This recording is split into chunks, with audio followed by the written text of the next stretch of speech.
let us begin with language and literature. Abundant literature was produced in Sanskrit and the regional languages during this period. Ashwaghosha wrote the famous poetic work Buddha Charit. The Sanskrit play Swapna Vasavadattam, written by Bhasa, is well known. The Manusmriti was composed during this period. This period also witnessed the composition of Patanjali's Mahabhashya, Bharat Muni's Natya Shastra, the Buddhist scriptures Tipitaka, and the Jain scriptures Agama. The epics Mahabharata and Ramayana are world famous. We get a lot of information about the social life in that period through these Sanskrit epics. The Bhagavad Gita, a sacred text of the Hindus, is a part of the Mahabharata. It teaches us that each one of us should carry out their duties without expecting material gains. The Gita also tells us that bhakti or devotion is the way to salvation which is open to all. The renowned Sanskrit poet and playwright Kalidasa belongs to this period. His play Shakuntala and the poetical work Meghaduta are very well known. Other famous works composed during this period are Mudra Rakshasa of Vishakhadatta, Mricha Katika of Shudraka, and Harsha Charit, a biography by Banabhatta. Vishnu Sharma's Panchatantra is popular even today. Now, let us get some knowledge on medicine. Charak Samhita, written by Charak, is a well-known text in Indian medicine.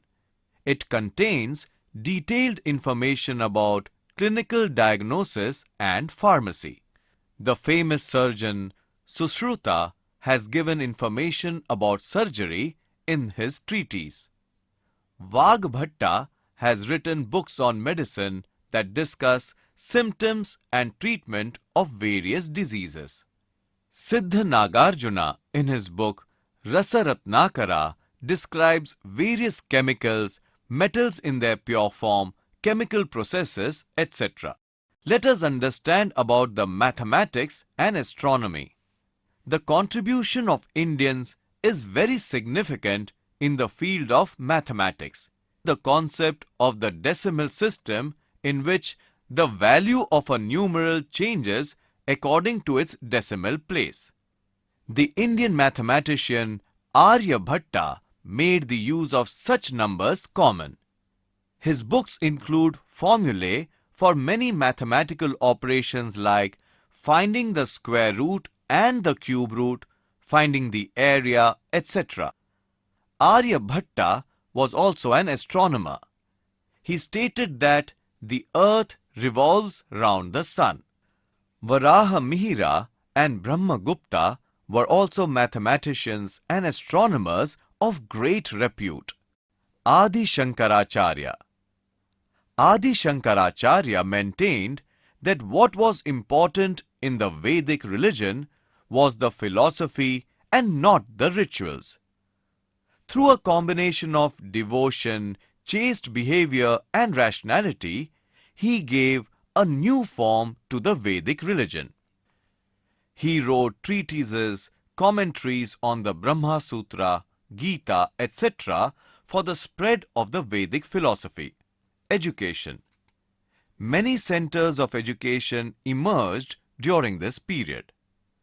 These were universities where subjects like philosophy, grammar, logic, medicine were taught. The fame of Nalanda had spread far and wide.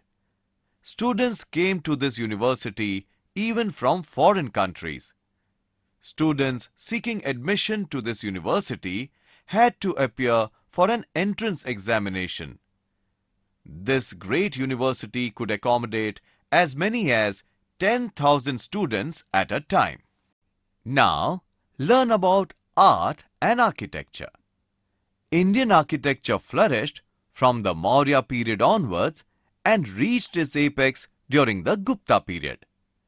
Many structures such as stupas, cave sculptures, viharas, temples and pillars were raised.